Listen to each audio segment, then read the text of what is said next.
back over the last, say, 6 of your Western Conference final appearances, and your team seems to have an issue in scoring in that round. Yeah. And it's across multiple teams now. So is there Yeah. something about the system that I guess people figure out by the time you go that deep in the playoffs? Or, like, I guess, how do you look at what you can do to improve that track record? Yeah. Well, I mean, you know, I think the same things apply. You score enough to win in the first round and the second round.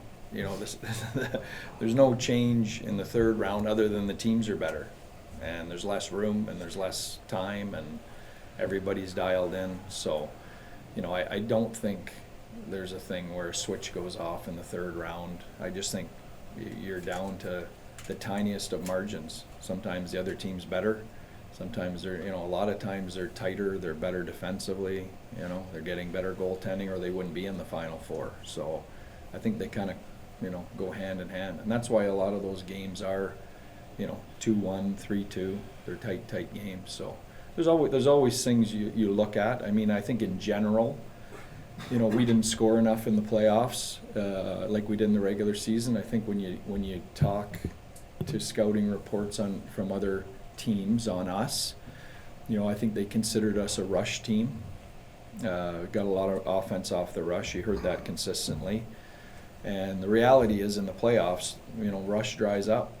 You've got to find other ways. You know, our power play was hot. We got some offense there, but you've got to find, you know, the other offense outside of rush, and that's the hard offense. And that's in zone, getting to the net, you know, the kind of offense that Florida's creating a lot of and has won with. So we've got to get more of that in our game. The other thing is I think there would have been some more rush there for us had we got leads in some games. You know, then the other team can't just defend and not, you know, they took that away from us. When you're behind 15 out of the 18 games we played or whatever, just to start, you're chasing the game. It's a lot easier to defend rush when you've got a lead. When you're behind in a game, you know, then you have to open it up a little bit to try and get back in, and that's where our rush, you know, probably would have appeared a little bit more if we could have got into that situation. You mentioned Florida. So Florida, throughout the whole season, they score in that way. They don't rely on the rush. Yeah. Do you feel like your team kind of develops maybe some habits over the course of the season? Yeah, I think every team's built differently too. You know, every team's built differently, and there's not one way to do things. Like, you know, because Florida won, we can't go, okay, let's become the Florida Panthers. Like, let's go, you know, I mean, they've got some special ingredients there, you know, that you just can't go out and get to play that way. So, you know, I just think we probably need to be more of a hybrid. You know, I think we relied too much on that piece, and when it became tough because of the circumstances, behind in games, other teams taking that away, you know, we had trouble getting to that secondary way of creating offense. Pete, where's the balance of the disappointment of not getting where you want to get ultimately in the Stanley Cup? Yeah. Having the success and going deep as you guys have 3 years in a row, where's the balance in that? Well, it's tough, right? I mean, you know, it's raw. Listen, we're singularly focused, and that's on winning a Stanley Cup. So it's hard to balance anything less than that. You know, the reality of this game is there's 32 teams, and only one of them, you know, gets to be that team that is happy at the end of the year and is in a good spot, and everybody else, you know, feels like they came up short. So, you know, but you do have to have perspective, and you know, this group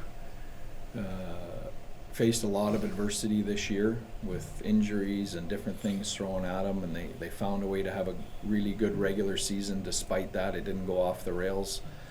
Found a way to get through 2 excellent hockey teams in Colorado and Winnipeg in 2 series where, you know, we probably weren't favored in either one. One was a President's Trophy winning team, and the other one, you know, was a team that was one of the hottest teams down the stretch, and everyone was picking to win a Stanley Cup. So, you know, there's a lot of pride in the work we did there, but, you know, it's hard when you're singularly focused on a Stanley Cup to to get past the disappointment of not getting there. And sometimes it takes time. Sometimes that perspective comes with time. After Game 5, you said that you felt like you had seen a good enough of a sample size of Jake against the Oilers, and Yeah. the status quo wasn't working. There's a pretty good chance you'll face them again in the Yeah. playoffs. Do you feel like you can Yeah. trust him against them? Oh yeah. Listen, you know what? No one's a bigger fan of Jake Oettinger than me as a person or a goalie. Does that mean that he can't be coached or he doesn't have growth left in him? Absolutely. He's a young goalie. He's a young goaltender, and I think from a coaching perspective, we're 1-7 against that team at this time of year in the conference finals. So, everything's on the table. Lineup decisions, goaltending decisions, system decisions, everything's on the table when you're looking for some type of way to flip that momentum, because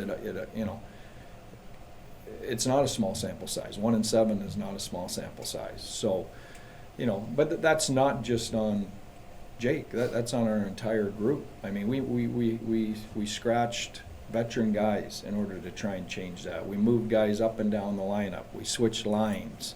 We switched power play units. I mean, you're looking for solutions in order to try and flip that momentum. And the goaltending is one piece of that. I think Jake is the best young goaltender in the league. But that doesn't mean there's not still a learning curve and growth, and that's all part of the journey. When you pull Jake, is there a process to that? Do you talk to Jeff Reese quickly or anything like that, or is that just a decision? Sometimes we do. Sometimes we don't have time, So, sometimes we don't have time. Game 5, obviously, emotions run higher. Are there Mhm. any concerns about you and Jake and your working relationship after this Game 5 pool? No, I mean, like I told you, I think we wouldn't have been in that spot without Jake. Just like we wouldn't have been in that spot without a lot of other guys in that room. That doesn't mean that they can't be coached or moved around as a piece in our group in order to try and keep moving the group forward. And we did that with a lot of our players. When I moved Jamie Benn to the fourth line, does that ruin our relationship? When I healthy scratched Dodonov, who I've had since he was 20 years old, does that ruin our relationship? No, those aren't easy conversations. They, as a player, you don't like that. I'm sure there's always some hard feelings, but those are, those are the decisions we make, and we try and keep it as professional as we can, and it's all with one goal, and that's to try and keep the group moving forward. What was the conversation like with Jake, either after the game or today, whenever it happened? Yeah, I haven't had a conversation with him yet. We haven't had a chance. At that point in the game, you're down 3-1 in the series. Even Yeah. going into it, your backs are against the wall in a lot of ways. Then, like Yeah. you said, you give up 2 quick goals. Then Casey comes in, gives Yeah. up another goal. Did you consider putting Jake back in to start the second? Yeah, we period? consider, like I told you, everything's on the table at that point. Right? You're 1-7. You're down 3-1. You're just trying to get to Game 6, and I'll give you a little background. That I never really. We had talked going into Game 4 in Edmonton. Jake had played more than any goalie in the league, and I think still has, and really every other team had used 2 goalies other than Florida, who had played less games. So I mean, there was a conversation: is he wearing down? He had an upper respiratory thing he was dealing with. There was conversation within our coaching group about, should we give this guy a rest, for a night? Everyone else is using 2. Obviously, Edmonton had used 2. Is their guy fresher? I mean, that's all real conversation that goes on. So, I mean, that was on the table as a conversation as early as Game 4. We didn't make that decision to do that, but we were talking about that. And when you're in that moment, you're making that decision. What's going through my mind is, we need to stop the bleeding here. Our team looked tentative. We're down 2-0. You're in the back of your mind, is he a little bit fatigued? He's been through a lot. He's carried us through 2 rounds. Is he going to be a better goalie in game 6 and 7 for us fresh? And can Casey come in and flip the switch for us here and give us a shot of energy, which he's done all year for us. So, that's the thought process, right or wrong, and I know, listen, but I don't make those decisions lightly, and I don't make them, not to hurt feelings, and I don't, and there's nothing personal in it, and no one's a bigger fan of Jake Oettinger or Casey DeSmith than I am. There's one motive, and that's, how do we survive this and get it to a game 6? And so, and I have to live with those consequences. If it works, great. We're in Edmonton tonight, and you guys are telling me how an awesome a move it was. And when it doesn't, I've got to stand up here and do this. And I understand, but I can't coach. I can't make those decisions out of fear of doing this. I can't. That's not how I'm built. They had 2 points in the series where McDavid scored kind of I think one of them referred to as a backbreaker in game 3, where he comes in right before the end of the second period and gets that goal, and then again in game 5 too, he had that block shot back home, that breakaway. Yeah. How much is that? Rantanen was kind of that Yeah. guys earlier Yeah. on. Is that just a case of they have that player, one of a Well, kind? one team has that One player. team has that player. Listen, I was on a Team Canada staff at the Four Nations where that same guy, won us that tournament. So, he's the best player in the world. Having said that, I thought overall we actually did a pretty good job on him. He was very opportunistic. A lot of it bled from us playing from behind. We push a little bit too much, and then he was gone the other way. I thought we got unfortunate in game 5. The block shot, and he's line changing right out onto his stick for a breakaway, and then the own goal off Lindy. It felt like we were on the wrong side of a bunch of those this year in the playoffs. So those are hard to explain, but he was a difference maker for sure. We'll do 2 more questions in the interest of time to get players out here. Brandon's about to start an 8-year stretch with this team. You've seen Pavelski do it. Can he be even better with the process of getting him in here and having a full off season and all that? Oh, for sure. And you know what? Listen, I loved what I saw. Yeah. I loved what I saw. He's built for this time of year. You can see why he's had success this time of year. And I think you saw the start of the leadership. He started to get comfortable around the group and lead. And I think that's just going to be more and more as he gets more comfortable around our group here. Pete, last one to Owen. The hot topic of handshake lines and coaches. Yeah. Your thoughts and the trade-off of letting the players have it versus we've seen when you've been mic'd up and the things that go between former players. Those are special human moments too. Yeah, that's a tough one for me. I understand where Paul's coming from, and I have great respect, obviously, for Paul. I do enjoy the fact that, I get a chance to acknowledge some of the great players that you have so much respect for on the other side, and a lot of players that have played for me at some point, because it's the only chance to really connect. But I also get that, maybe there's other times for that.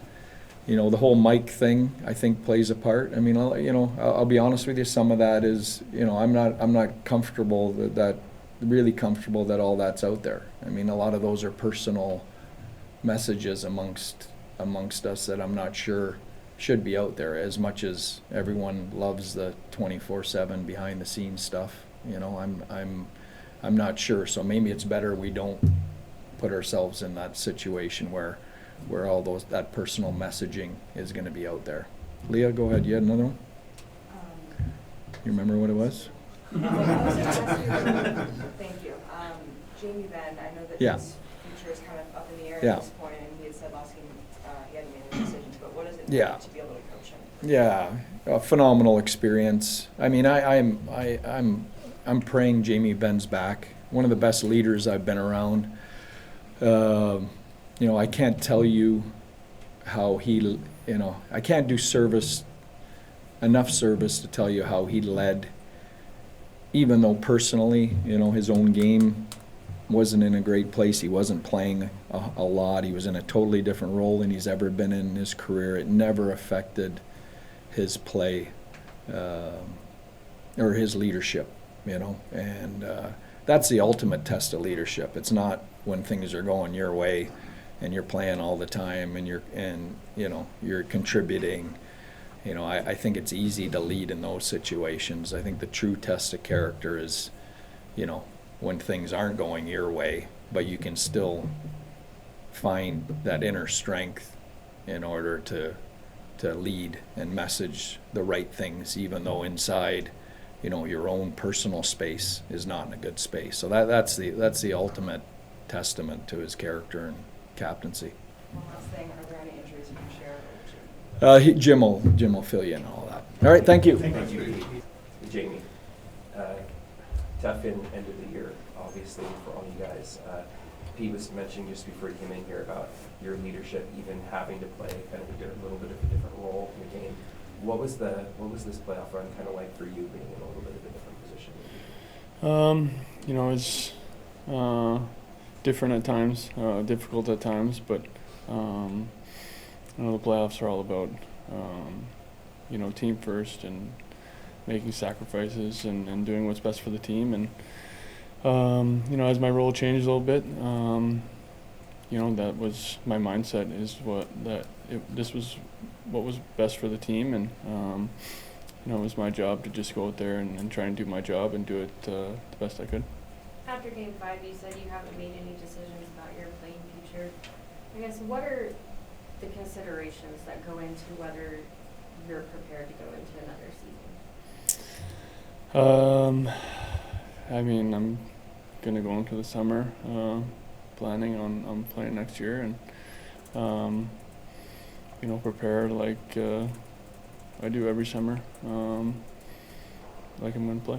First time you've gone into an off-season without a contract, long time. How do you hope that process plays out in the timing and everything?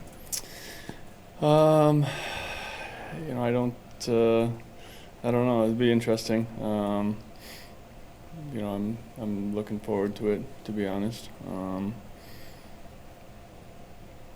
don't see myself going anywhere else.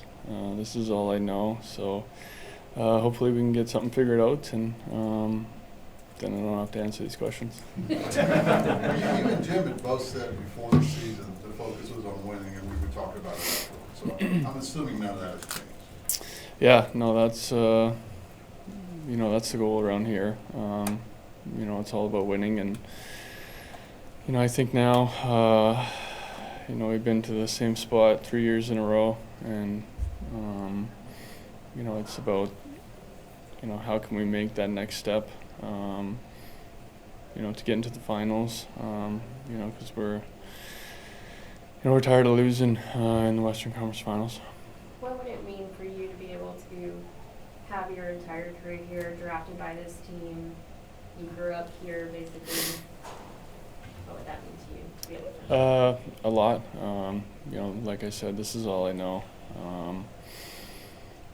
I've came in as a young kid, and now getting a little older here. So, I love the city, I love the fans, I love this organization. I love my teammates. So, hopefully we can figure something out.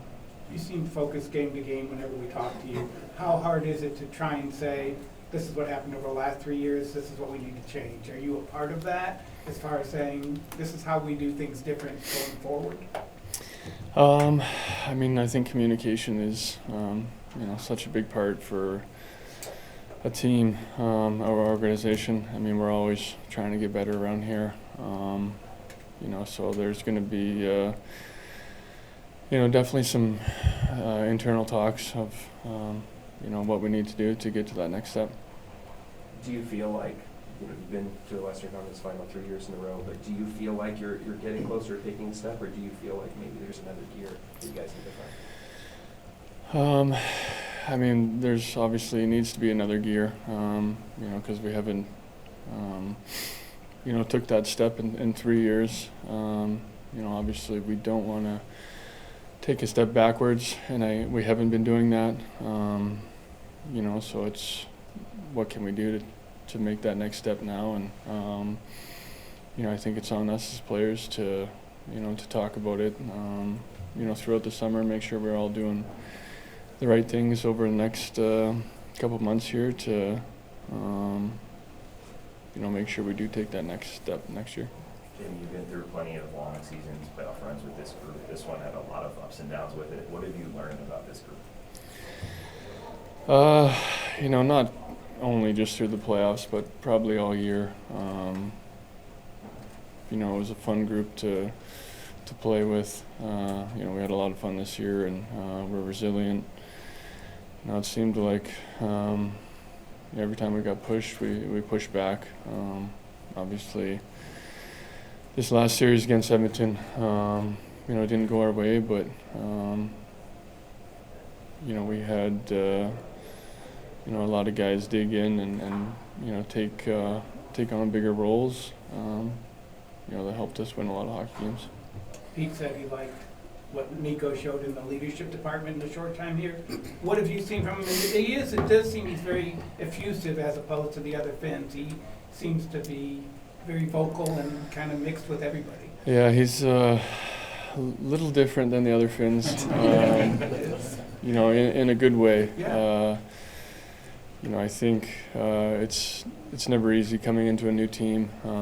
You don't want to step on toes and maybe feel like you should be a little bit more quiet or whatnot, but he's different. He's he had a voice right from day one, and I think he should. He's a guy that's been there and done that. It's somebody who we all respect, and he's going to be a big leader for this group moving forward. Jamie, just in sports in general, getting over the hump is so difficult. A team making the playoffs for the first time, winning their first playoff series, getting over the hump, getting the Stanley Cup. Can you compare kind of getting over those different humps, and is it more frustrating because you guys were that close? Yeah, I think it probably gets it's more disappointing the closer you get and the older you get.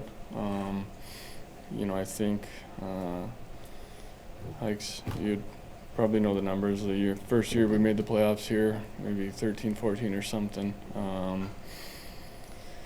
That was exciting for our group, and I think we lost in the first round.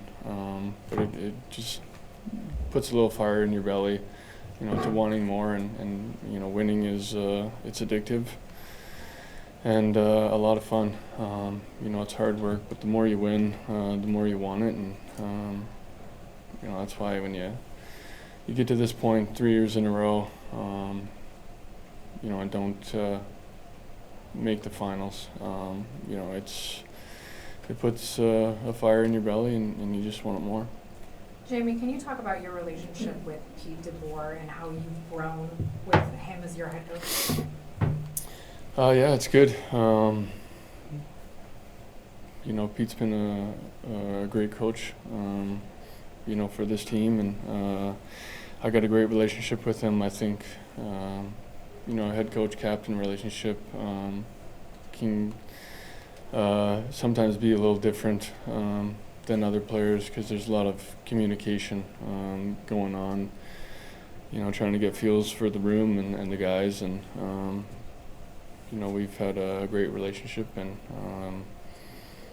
probably continue that going forward here.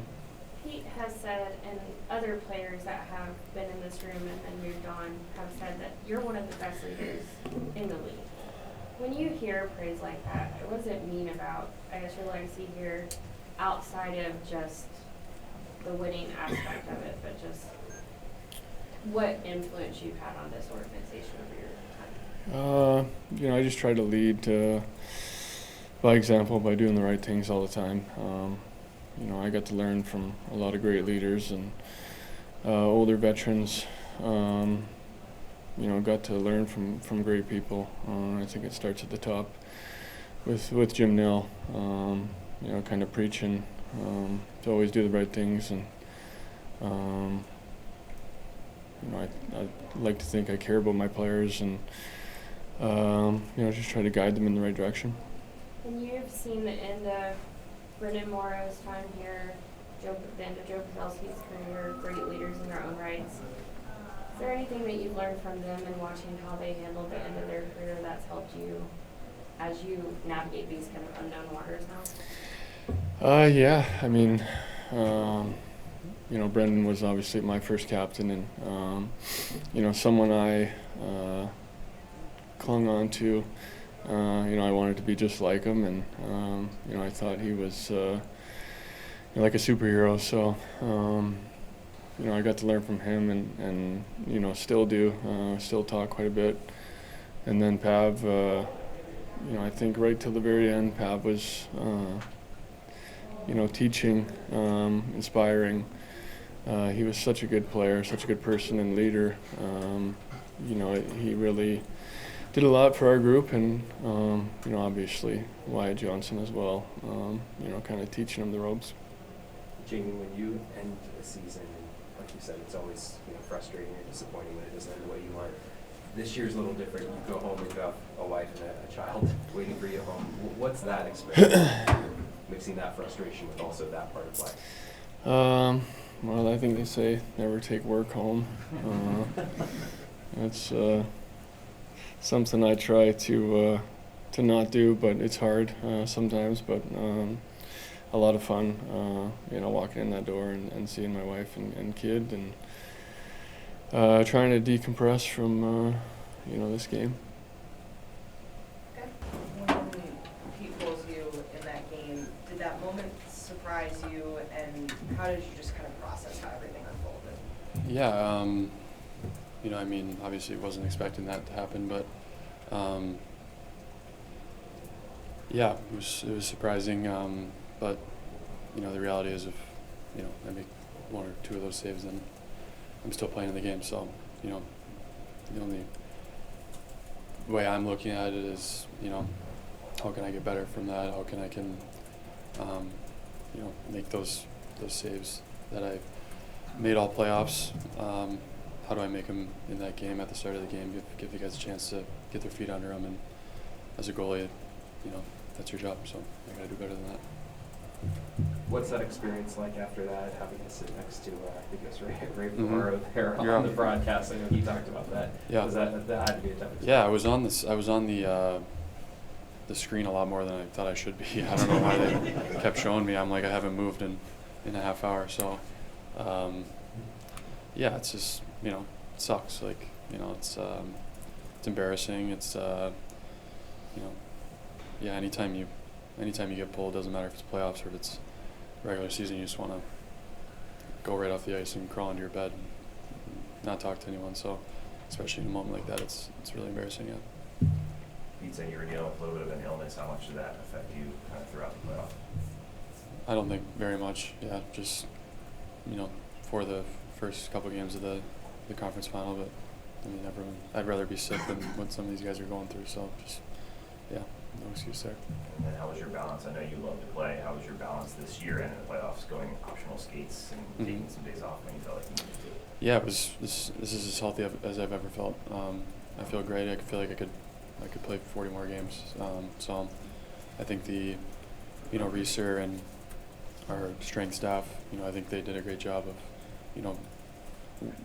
telling me when to take my foot off the gas and when we have time to work and can put some good work in. So I think as I get older now, that's kind of what it's all about. Just you gotta work your ass off still, but it's gotta be doing the right things in a smart way too. Go ahead. Game 5, obviously, emotions are really high, especially when you get eliminated. Pete said he believes in you. He's no bigger fan, but he did point out that you've lost 6 of 7 against Edmonton, and that kind of played into his reasoning. So I guess, as you think about all the things that have been said, is there any concern about your relationship moving forward, working with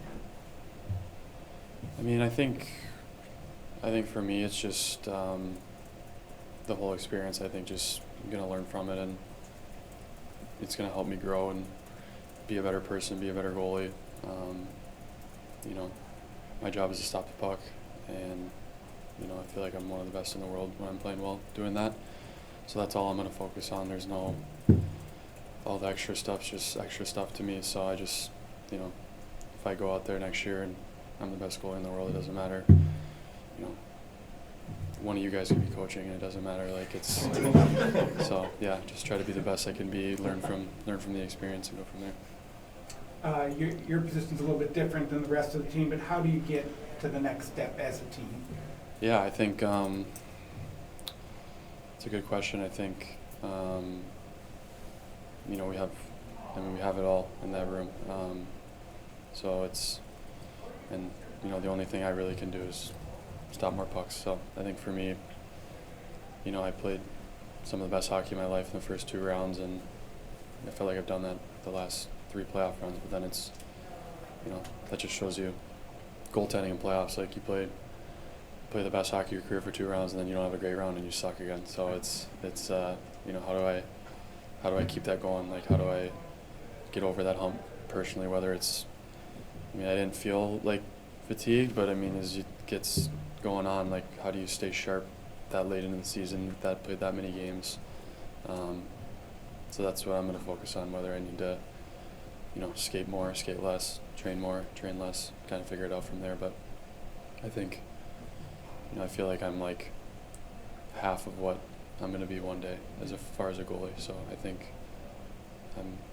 it doesn't even feel like close to where I can get, and it's up to me to change that and put the work in to get there. Is it a weird job? I mean, because you look at Carolina or Colorado or Winnipeg, and you're like, well, those are great teams, and they're all thinking, oh, we suck. Yeah, it's exactly, yeah, it's tough. Like in goaltending, especially. I mean, there's no other position like it in the world. Yeah. So I don't know why I decided to play goalie, but here we are. But yeah, that's how it goes, and I think it's good though. I think you know, when you have a team like this, and you know, you want expectations, like you want the pressure, because it means you're doing something good. People feel like you should win. So I'd rather, you know, put in all this work and be disappointed because we gave it a chance than be on a team that isn't even in the mix. So it's a great privilege to have, and you know, it's gonna take every guy, coach, management, you know, everyone to, you know, look at themselves and say, what can I do better to, you know, hopefully get back to that position, and then when we get that opportunity again, what can we do to break through? Jake, you talk about the disappointment. Can you pull from any experience throughout your career, go down to the youth ranks, where you've maybe felt some level of disappointment and responded? Yeah, I think every year of my life, I think, you know, I've never won the Stanley Cup or the NCAA tournament, so every year of my life has been disappointment, and I've bounced back, and I've learned from it, and I got better. And I think, you know, when you go through, you know, whatever in life, or, you know, bad stuff happens to people, but life is tough, and it just makes it, when you finally get that win, it makes it all worth it. So I think, you know, hopefully, whether it's next year, whether it's 5 years from now, I'm looking at you guys, we just won the Stanley Cup, and I said, remember all that BS? That was all for this. So, yeah. We talk a lot in the season about how playing your position is part mental. Mm-hmm. Do you think that, you know, it's 82 games just to even have the privilege to go for the Stanley Cup, and then it's however many more in the postseason? Do you think that it might be more about like mental sharpness and acuity by the time you hit the third round? Yeah, I think that definitely is a huge part of it. I think, yeah, like physically, you know, my body feels great, but you know, if you're not all there, it's who cares what body you're playing in. So I think that's a great point. And you know, I haven't done a lot of like mental kind of training or whatever you want to call it, but I think, you know, that might be something I should look into, or all the guys. You know, we're always trying to find ways to get better, and you know, I mean, I got to change something if we're going to get through. So We'll do 2 more questions for Jake. We have Tyler on deck. Jake, you've faced 445 shots this playoffs. That's got to be something more than the second most. Is there a change in like your mentality heading into a game where you know you're probably going to have about 30 shots on goal? I think I'm fired up for it. It's great. It's like, I'd rather that than, you know, 5 shots in the first. So it's fun, gets you into the game, and you know, that's the thing. It's like, that's why I hate like stats or analytics, and that's, I mean, I don't hate it, but like, there's teams are so different. Like 30 shots and then if you're asked the goalie, you'd be like, yeah, well, it wasn't that tough. And then compared to a guy that had 16 and 10 of them are grade A's and the other 4 were through screens, and so it's I don't know why I started rambling about that, but yeah. Jake, we've talked a lot about how all the goalies you've worked with, coaches you've worked with, Scott Wenwood specifically. Yeah. How did your relationship develop with Casey on and off the ice this year? Yeah. I mean, like, I'm like the luckiest guy in the world with these goalies that I've been able to play with. So he's, in my opinion, he was one of the best goalies in the league this year too. So he, if he wasn't signed here for 2 more years, there'd be a lot of teams calling him, I think. So we're very lucky to have him, and he's just, there's nothing better than when you feel like you and your goalie partner are really like in it together, and like if I make a big save, he's the first guy that's pounding his blocker on the boards, and he knows vice versa. So he's a great dude. He works his butt off. He, has grinded his whole career to be in the NHL, and he's a world-class goalie that probably should be playing a lot more than he is. So, and off the ice, he likes golf, so that means I'm going to like him. So he's a great guy. Thanks, Jake. Yep. Aspirations set for yourself when it comes to your future in hockey? Well, I want to keep playing. No, I think obviously, like I said last year, I'm pretty open about it. Like, I'd love to stay here and make it work, and I think I'm in a little different place maybe than I was last year looking at things. But I believe in this group and want to be here, and I know how close we are, and I don't take that lightly. I've spent most of my career, watching the first, second, third round, fourth round, right? And so getting a chance to actually do it for 2 straight years, I'll tell you what, it's hard waking up yesterday. Hard going to bed the night before. It's still hard, I get random feelings just sick to my stomach walking around right now, right? Like, because how, the opportunity you have, and as you get older and you go a lot of years without making playoffs or losing out, and then you get a chance like this, and you've got more behind you than ahead of you. You appreciate it more, and it hurts more. It hurts a lot more. So, but having said that, I think there's a lot to be proud of this year as a group, and there's only one winner. There's only one team that goes home happy in the summer. So I think we lose sight of that sometimes. We feel like it's going to be a happy ending no matter what, and it's not, right? It's almost harder, and it's harder to lose when we did than losing in the first round or not making playoffs. Way harder. So yeah, I believe in this group. It's a young core of guys, and I think our older guys are still playing pretty well as well, so contributing a lot of things. So I think there's a lot of good pieces here, and hopefully the team can stay together and we can have another crack at it. When you say that you're in a little bit of a different place this year, is that more of a reflection on kind of the season that you had, or? No, I was talking more probably from a contract perspective, because that was the nature of the question. I think at this point, as a family, I think my kids are getting to the point where you're looking for some stability. So 1-year deals are tough. Again, I don't know what's going to transpire. I don't know.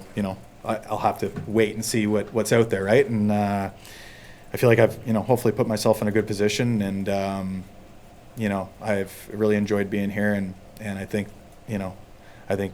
I've gotten great feedback about things, and it's hopefully we can continue to move forward. How do you assess this year for yourself personally? You had probably one of your best offensive years, regular season. Yeah. And probably one of your most frustrating postseason runs. Yeah. Yeah. How do you kind of balance it throughout? It's hard, right? Because I didn't change anything, and you get a point per game in the regular season, then the playoffs come and you find. I think I was hitting goal posts that were on nets that weren't even in the rink.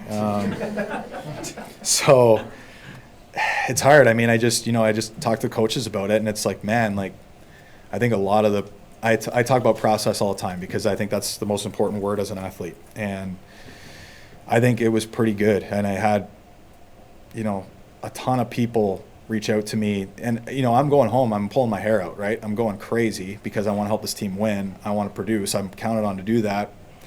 And I just, sometimes it just doesn't happen. And there's no, you got to find a way. And I'll tell you what, it fueled me.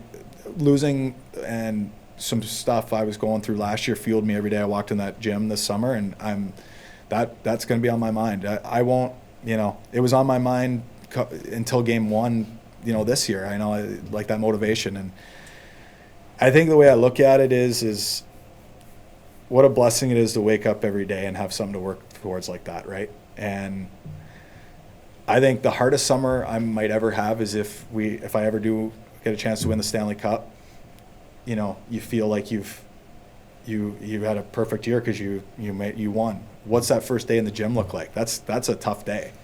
Hey, what, how do I move forward? So I try and look at everything as, on a grand scale, and it stings really bad right now, but it just means it's going to fuel me more later, and that's the way I try and look at it, and I take it very seriously, and there's no one harder on myself than me, and probably too much at times, and that probably played into it a little bit too as it continued. So just, I'm an older guy, but I feel like I'm getting better and, learning more and more every year. So I won't stop doing that until I hang them up. I remember on this day last year, you mentioned how some of those personal things, the change in scenery, yeah, then being brought up by Nashville, all those things kind of hit later in the season. Yeah. And you really felt those hit. Yeah. And you were committed to going into the next year and not having those. Yeah. Do you feel like you kind of? No, I think as athletes, we always have some baggage and some different things that we carry with us, and I think a lot of it at times is heavy, and then sometimes it fuels you. And I think for me, I've learned to really use it as fuel, and you use it as, everyone knows I'm a Christian guy, and God only gives you what you can handle, and I think sometimes it feels like stuff, what doesn't kill you is gonna kill you, and sometimes what doesn't kill you makes you stronger, right? And that's an old cliche, but I think I moved forward past that, and now I was able to play pretty free this year, and even in the playoffs, as heavy as feeling not producing and not breaking through like I would have liked to, and probably with my game probably deserved to a lot more. I mean, I learned from that, and I'm going to handle it differently going forward, and I'll handle it better. And it's pretty tough to have to be perfect all the time. There's no such thing in this game, and I think the biggest thing I can do for myself this summer is probably forgive myself a little bit and take it easy on myself a little bit, and just let it be motivation, and not I don't need to. I'll be lifting weights in the gym. I don't need to have more weight on my shoulders, right? So you don't need to put more on yourself. So I think that's, going forward, I think every year there's no reason why you can't, it doesn't matter what age you're at. I think you can continue to get better and become wiser, and whether it's physical or mental, I think there's always room to grow. So that's what I'll be looking to do, and hopefully come back better for it next year. Did you guys as a team talk about the offensive? Because you weren't the only one who was on one goal, yeah. By any stretch. How did you as a team feel about the offense kind of drawing? That was probably the difference. I think we had that 5-game run that Mikko went on his line that was absolutely on fire. But outside of that, I think we all kind of were in the same boat. It wasn't and that didn't make it easier. Individually, because now you're feeling bad for some of your teammates and hoping that they break through. And I mean, playoffs is such a crazy thing, because usually in the regular season you work your way through stuff, but when the other team is on all the time, and I think a big thing too was, unfortunately we weren't able to score first enough to make a team press a little bit more. Teams were defending leads against us, and now they're playing better defense than even the start of the game. So now it's even harder to score. They're not taking penalties. They're not, we were, chasing it a lot. And what's the solution to that? I mean, I think I don't know what the solution is. Score first. Like, what do you want me to see? You know what I mean? And we were trying, right? So it just wasn't meant to be this year. And that might sound like I'm, passing it down the road, but it's like, it's not, that's how tight it is in the playoffs, and we're such a great team, and we can score. We've shown it, and I think everybody will go home pretty damn motivated this summer, and know how close we are, and you see this all the time. It takes some teams some time to get over a threshold every now and then, and I'm sure there'll be some tweaks to the team, and hopefully we're able to get all the the big pieces back, and we'll see how it goes going forward. Hey Matt, I know you said there's some contractual things to deal with this summer, but compared to last year where you were just sort of a guy joining this team, how much more ownership, how much more does this feel like your team part of, not you specifically, Yeah. but you part of this group Yeah. in this team? No, I started to feel like that last year for sure. And no, I feel like that 100%. And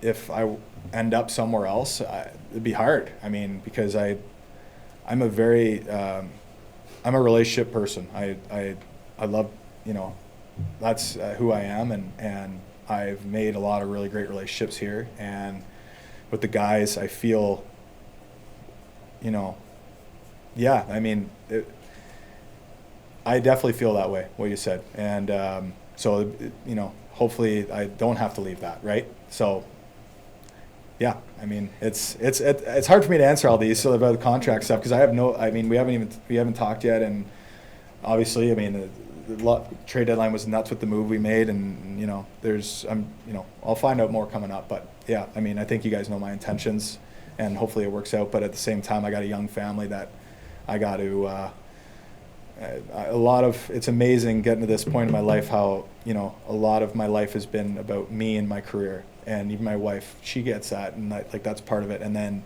now with the kids, it's changing very quickly, and my son is going into grade 1 next year, and it's different. So I gotta make sure I'm doing the right things for them, number one. So that's kind of where trying to mix the hockey and the personal, right? So. But yeah, no, I definitely feel the way you brought it up, and I'm grateful to feel that way. Matt, Jake Oettinger, one of the best goalies in the NHL all season, especially so in the first couple rounds of the playoffs. How tough was it for your group to see his season end the way it did? Yeah, I mean, I don't want to get into that too much, but what I'll say is we love Otter as a guy, as a goalie, all the way around. He's a franchise goaltender, and I don't think anything that happened, is going to change that. And I thought he was great. It's tough to find much fault with him at all this season. I think what happened is you're trying to find a spark, and I'm not going to address more than that, because I love both everybody involved in the situation, and it's not on me to comment, to be honest with you. But what I will say about Jake is how much I've enjoyed getting to know him and be around him. He and I are quite tight, and he's a mature kid for 25 or whatever he is. And I mean, man, it's stressful enough going and playing a playoff game as a forward when you have a bunch of line mates and everything. You got this kid back there by himself, trying to carry the the mail back there. I have a lot of respect and admiration for him. I meant more so on your guys' group not being able to just said that score enough goals to help him out. Oh yeah, tough yeah. to see how much he did and not be able to kind of reward him. Yeah, we hated it for everyone involved. We hated it for the D-man. I mean, you got Essa killing a gazillion minutes of penalties, and we're not able to score enough for him, for Jake, for the city. I mean, Frank, we're so grateful to have the fans we have and everything, and we know how much they want a Stanley Cup here again. And so, yeah, no, you feel like you let people down. You do. If you don't feel like that, I don't think you're in the right headspace to win as a group. And I think, I think we. It's going to stick with us. It's going to take a few weeks to shed that, and get rid of feeling the way we do. And I hope everyone knows how hard we worked and tried, and it doesn't always go the way you want it to, and we know that we need to be better in that respect, and we'll work on that next year. You know Mikko pretty well. How hard is it to do what he's going to have to do now? He's kind of going to be the face of this franchise as far as for the next 8 years, and then we've seen Eichel, we've seen other guys carry that weight, and how do you balance that? He seems like, just in seeing him, he seems a lot, quote unquote, different than the typical Finnish player. He seems very outgoing and part of the leadership group. Yeah, no, I think here's how, I think that's more of I think the way that you're phrasing it is a little bit more of a media-driven outsider look at it. I mean, people are always trying to put a face on stuff, but I mean, Frig, look at the team we have. I mean, he doesn't need to be that. You know what I'm saying? Like, okay, with his contract and what he's done in the past, maybe that's how he's looked at. Yeah, but he's going to go through stuff. He did when here early, right? And other people were able to, you know, pick up the load and carry it. That's what a team is, right? There's not one playoff run that happens or season where one guy from start to finish is perfect and dynamite. It just doesn't happen that way. And if it did, you're not winning. So I don't think inside that room anyone's looking at him to be, you know, Superman and put us all on his back and carry it, because that's unfair for him, but B, the rest of us have enough pride in what we can do, and we, you know what I mean? So there's a lot of really good hockey players in that room, and it's not like, you know, yeah. So I think, I don't think we look at it that way, and I don't think he does either. I think he knows he's part of something. He's a big part of it, and he's going to be for a long time. And you know, there's going to be expectations with the contract. There always is. But when you sign that, you know, it's part of what comes to territory. One last. Oh, go ahead, please. You've had the opportunity to play with Jamie Benn. He's also going into the summer without a contract. He said he wants to be here. He is Mr. Dallas Star. But can you just speak on, if he doesn't end up coming back, what influence he's had on this team and the legacy he leaves in this room? I mean, you want to talk about kind of immortal type statue out front of the rink type person and player and leader, that's Jamie Benn. That's probably the best way I could put it. I got to know him even better this year. We spent a lot of time together, had so many good times, and I hope those good times keep going for both of us together. And I think it'd be a crime, you know, if he's not a Dallas Star for life. And I'd be shocked if it went. I don't know, like, we haven't talked about it, so that's not any insider anything there. But so don't read into that. But we, you know, he bleeds, you know, he bleeds green, and he's going to go down as one of the greatest Dallas Stars to ever play, you know, for a long, long time. And you know, hopefully he's able to continue his career, and he's still a great player, and he brings so much to the table for us, more than people would know, more than I knew before I got here. When I got here, I saw, you see it from a different lens, and I've been just extremely impressed and blown away by what he brings. I had one more on, it's just from a player's perspective. I asked Pete this about coaches and handshake lines, because that's been a topic lately. How do you feel about it? Because I understand where Paul Maurice was coming from and his thoughts about just players, but also when you see the human interaction between coaches, especially ones that have had those players on previous teams, that's pretty special too.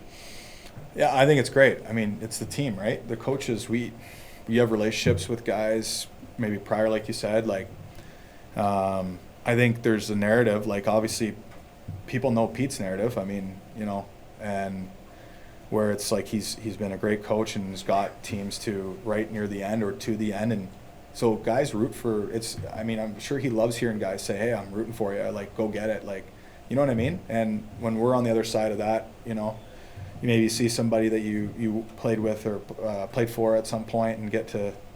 Yeah, I have no problem with that. I think they're part of the team, and they're such a big part. Coaching is so big in the playoffs. It's so they I think they deserve to be there just as much as we do. Trade deadline, even before that, how did you view your group, and how did you guys kind of assimilate everyone and go as far as you did? Yeah, great group. I think definitely, especially on paper, I mean, one of the best, if not the best, Stars team that I've been a part of. I think that's what's the most frustrating part of being in this position now. I mean, obviously, great run, and being one of the last 3-4 teams is incredible, but still trying to get over that hump. Jamie's going into this offseason. He doesn't have a contract currently. He said he's not made any decisions, but if he comes back and plays hockey, he wants to be here. Yep. You've played with him for a very long time. what has it been like to be on this ride with him, and what influence do you think he leaves in this locker room if he does choose not to do that? It's a big question. That can be a long answer. Obviously, amazing time. How long has it been? I don't know, 12 years with him. I mean, seen him grow up, seen him get married. He's a dad now. I mean, kind of gone through this journey together. So many amazing things to say about him and his growth and the leader he's become, leader he was really since I got here. You know, one of those guys that, I mean, I think about when I'm on this journey in the last couple of weeks and getting so close and trying to get this job done for a guy like that. And just trying to share that championship and that feeling with him. I was fortunate doing it in my first year and just knowing what that means as an older guy now, knowing what that means for a group, whether it's having the same text thread with that team in Boston till this day, and seeing the older guys that are now retired or living on a boat somewhere, and just that bond you get from being successful together. You know, that's what we're chasing here, and that's what Jamie deserves for what he's been through here in Dallas. And playoffs in hockey don't care about what you deserve, so we're just trying to break through. How's your year been with the whole surgery and recovery and just what you did at your house and everything? It just seems like it shows how much you want to win the cup. Yeah, want to win, want to be a part of these runs with these guys, want to be a part of the solution for the city of trying to get a championship here. A memorable year for sure, off the ice with some, you know, difficulties and struggles and having a baby, some amazing things, you know, and thinking that this was going to be, you know, the year, and had a great chance, great opportunity. I know it doesn't come back often. It has here the last few years, and, you know, we need it to continue. How do you feel physically? Do you think it'll be a good summer and good? Yeah, next year? yeah. No, I feel good physically. Felt like I kept getting better. Have mobility I haven't had since I was probably 13. So hips feel good. I was maybe a month or two of training left of a section in a phase I couldn't really get to because of timing that I get to now with this off season, and I'm going to take full advantage of it. Jamie talked about learning from guys like Brendan Morrow, Joe Pavelski. How did you see him develop as a leader throughout your whole time with him? The whole time? Hairstyles, I mean, everything, right? I mean, we've been through so much. I don't know if we were immature back in the day, but we're definitely a lot more mature these days. So, yeah, I don't know what his plan is. He's a secretive guy in that way. Maybe talk to him over the next few days, but there's not a guy that wants to win more, especially here, than him. We love having him as our captain. I think he enjoys it too, so hopefully that sorts itself out. How have you liked playing for Pete, and what's the belief within the room? Yeah, very high. Had multiple coaches in my career, not to put them down, but he's still my number one. I think he's one of the best coaches in the league, and you know, resume speaks for itself. And where he got this group over the last few years, probably quicker than we all thought. Really, I mean, maybe we thought that this was supposed to be the first conference finals. I mean, it doesn't really click as quick as it does with a coaching staff, and I think that's sometimes forgotten about with our coaches and with Pete. And there's a great system there in place. There's a lot of belief. There's a lot of care and love for each other, and that'll happen pretty quickly. So, love Pete. Pete said that every guy, coaches, staff, players, have to look in the mirror after this and see how we can get better and get past this. What does that mean from a player perspective? What does that process look like? I think you start with controlling what you can control. Obviously, it's a line hurt a lot, but you start with yourself. You go in this off season and focus on what you need, what your body needs. For me, it's obvious. I want to get strength in my hip. For another guy, maybe it's I want to go in this off season and think about having a bigger voice next year. We have a group right now, and why we're good is because we have this kind of layered group of ages almost. We got the older guys, which is Jamie and Daddy. Then we got me. You know? But no, we have this like kind of different section, different group, and I think that's why we're good. Is it kind of we can figure out, you know, everything from, you know, what's relevant on TikTok to politics to, you know, we kind of hit it all. And that's why we're good, and that's why we're going to continue to be good. There hasn't been a big transition period, and that goes back to, you know, Jim, obviously, and how good of a GM he is. And so, yeah, I think it's a big summer for all of us. Tyler, there are going to be changes, but you had a great line a week or so ago about you don't get to go 3, 4, 5 years to the conference final and take advantage of it.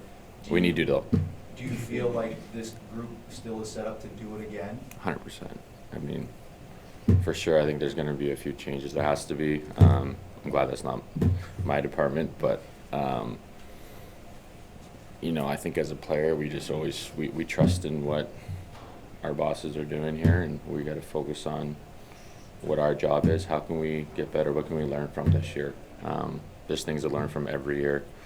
So, what are those, and individually and as a team, and try to keep taking that next step. One of those things that won't change is Mika will be around. He's just now starting an 8-year deal. Yep. What did you learn about him? What do you think it's going to mean for him to now have a whole all season to kind of integrate with us? I learned why his nickname's Moose. You know, just I mean, I play with some great players. I play with some star players. You know, I don't know if I play with someone at this level, being able to turn it on like he did in playoffs. But even when, you know, at the end, when he wasn't scoring, how detailed he was defensively, how he was in puck battles. You know, I think it was an easier transition for him than maybe than other teams because we have a lot of Finns and we kind of are Team Finland. I think that helped. But I think that's a guy, too, that now he's going to get more comfortable with us, probably going to have an even bigger voice next year, another leader that can step up, and is going to make us better. Pete said that you guys obviously had a lot of rush in your game, and that drives up. Come playoff time, you got to find that secondary element and maybe find a hybrid of sorts from what you guys have been good at to what you need to do. Is that easier said than done, though? Maybe yes and no. I think that's something you got to develop maybe as the season goes on. I think maybe that's why Pete's touched on, you know, our losing streak to finish this season. Can you flip a switch? I typically don't think so. Mind you, we did. Maybe that caught up to us. You know, I would never think we're a team that would lose 3 in a row, mind you 4. So I think that's a learning curve right there for us to understand that, you know, a regular season game and a playoff game is different. We're dominant on a rush. We're dominant in the O-zone. Some of those things aren't there going to play against Winnipeg. They have big guys. They play a layered system. They're tight. You know, our typical routes in the O-zone aren't there like they would be against Detroit or who knows in Game 50. So maybe that's something we take from as a learning curve. Next year, we're focusing on that finishing stretch, trying to get to that playoff level a little quicker than figuring out in playoffs. Thanks, guys.